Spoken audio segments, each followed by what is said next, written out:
बिस्मिल्लाहिर्रहमानिर्रहीम। कल supreme court में 14 मई को इलेक्शन ना करवाने पे हेयरिंग हुई। समाअत मुकम्मल कर लिए चीफ जस्टिस साहब ने। हुकूमत की तरफ से ख्वाजा साद रफ़ीक साहब भी अदालत में थे और फ़रूक एच नाइक साहब भी थे। फ़रूक एच नाइक साहब ने कहा है कि जी आप इस केस को यहीं रोकते हैं, हम मुज़ाकरात कर रहे हैं, मुज़ाकरात में मुस्बत पेशरफ्त हो रही है। हुकूमत मुस्बत पेशरफ्त जो करना चाह रही है वो किसी भी नतीजा खेज़ पे ख़त्म हो रही है। अब देखना यही है कि सुप्रीम कोर्ट क्या फ़ैसला कर रहे हैं। चीफ जस्टिस ने सबकी बातें भी सुनी और चीफ जस्टिस ने कहा हम तहम्मुल का मुज़ाहरा कर रहे हैं। ऐसा नहीं हो सकता कि मुज़ाकरात नाकाम हो और हम 14 मई की डेट को देखते रहें। तो हुकूमत तो अपना जो डेट ट्रैक्टिव करना चाह रही थी उसमें काफ़ी हद तक कामयाब हुई है। अब उसका फ़ैसला आने वाला, समाअत मुकम्मल हो चुकी है। तो दूसरी तरफ अगर हम बात करें तो इमरान खान साहब पे फ़र्दे जुर्म आयद की जाएगी। जो तोशा खाना केस है उसकी काबिल समाअत करार दे दी है और 10 मई को फ़र्द जुर्म आयद करने की जो है वो भी कह रही है इमरान खान अदालत में पेश हो। तो केस किस तरफ जाता है, मुल्क में हालात किस तरफ जाते हैं, तो ये तो देखते हैं। क्योंकि 14 मई की डेट आ चुकी है करीब, इलेक्शन की कहीं भी कोई तैयारी नहीं है। सिर्फ तरीके इंसाफ टिकटों का ऐलान कर चुकी है। देखें, अगर आप गहमा गहमी देखें, पूरे मुल्क में देखें तो कहीं भी आपको इलेक्शन की गहमा गहमी नज़र नहीं आएगी, क्योंकि इलेक्शन होने के चांसेस कहीं भी आपको नज़र नहीं आ रहे। सादी सी बात है, किसी को भी अभी तक ये यकीन ही नहीं है कि इलेक्शन होंगे, क्योंकि हमारे पास पैसे नहीं है, बजट नहीं है। लेकिन अगर आप देखें तो हमारे वज़ीर आज़म साहब वो इंग्लैंड जा चुके हैं मियां नवाज शरीफ से मिलने, या शहजादे साहब की जो हलफ बरदारी वो ताजपोशी है उस पर गए हैं, नए बादशाह की ताजपोशी है इंग्लैंड में, वहाँ गए हुए हैं। मुल्क में खाने के लिए पैसे नहीं है, मुल्क को लाले पड़े हुए हैं, बजट के लिए पैसे नहीं है।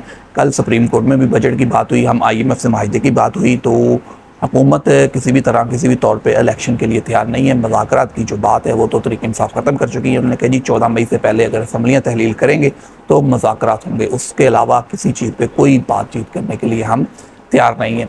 आज खान साहब ऐलान कर चुके हैं मगरिब से पहले कि पूरे मुल्क में लोग निकलें, घरों से बाहर निकले, चीफ जस्टिस के साथ सारे यकजहती के लिए निकलें। तो देखते हैं तरीक़े इंसाफ का जो ये ऐलान है वो कितना कामयाब होता है, कितना सक्सेसफुल होता है। क्योंकि तरीक़े इंसाफ इमरान खान साहब जो भी ऐलान कर चुके हैं वो इससे पहले तकरीबन वो 90% कामयाब हुए हैं, रैलियाँ की गई हैं, मुल्क में निकले हैं। तो आज फिर उन्होंने एक दफ़ा अपनी आवाम को कॉल दी है।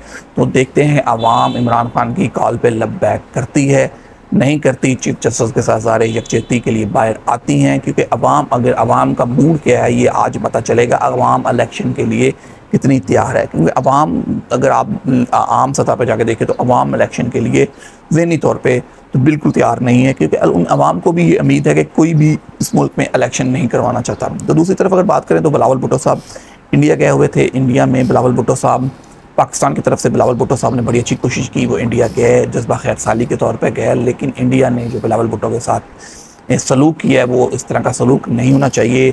वज़ीर ख़ारजा इंडिया के जिस तरह की बातें कर रहे हैं और वो कह रहे हैं कि हम दहशतगर्द मुल्कों के साथ, जो दहशतगर्द मुल्कों की मदद करते हैं हम उनके साथ ऐसा ही सलूक करते हैं, हम उनके साथ एक ऐसी जगह पे नहीं बैठ सकते। ये तो इंडिया का एक रवैया है। दूसरी तरफ अगर कश्मीर की बात करें तो पाकिस्तान में बहुत से ऐसे लोग हैं जो बात कर रहे हैं कि जी कश्मीर का सौदा कर दिया गया। तो मेरा नहीं ख्याल कश्मीर का कोई भी पार्टी सौदा करेगी। बिलावल भुट्टो ने वहाँ इंडिया में बैठ के ये बात की है कि जो 5 अगस्त के इक़दाम हैं जब तक वो वापस नहीं होते तो इंडिया के साथ बात नहीं हो सकती। तो हुकूमत अपनी तरफ से कुछ अच्छी कोशिशें भी कर रही हैं। बजट के लिए पैसे नहीं है, आने वाले दिनों में सरकारी मुलाजमों की तनख्वाह के लिए भी पैसे नहीं है गवर्नमेंट के पास। तो आने वाले दिन पाकिस्तान के लिए मज़ीद मुश्किलात बढ़ती जा रही हैं। मुश्किलात में घिरा पाकिस्तान मज़ीद मुश्किलात की तरफ जा रहा है। पाकिस्तान की अगर महंगाई की बात करें तो महंगाई की शरह इस टाइम 36-37% है। और अगर हम श्रीलंका की बात करें जो डिफ़ॉल्ट हो, पाकिस्तान में अगर हम महंगाई की बात करें तो महंगाई की जो शरह है पाकिस्तान में 36% है। और अगर हम यही बात श्रीलंका की करें जो मुल्क डिफ़ॉल्ट हो चुका है, वहाँ पे महंगाई की जो शरह है वो 35% है। श्रीलंका में महंगाई पाकिस्तान से निस्बतन 1% कम है और पाकिस्तान में ये शरह ज़्यादा है। तो आने वाले दिन पाकिस्तान के लिए मज़ीद मुश्किलात, क्योंकि बजट के बाद आ रही है बड़ी ईद। अब देखते हैं कि बजट कौन सी कहर डालता है पाकिस्तान के ऊपर। ख्वाजा हमारे साकडार साहब कौन सा बजट लेके आते हैं, कौन सा बजट पेश करते हैं, तो ये तो आने वाला वक्त बताएगा। और तमाम लोग इस पर मेरा ख्याल है तैयार भी हैं। आवाम पहले ही, आवाम को पता है कि महंगाई की शरह मज़ीद बढ़ेगी।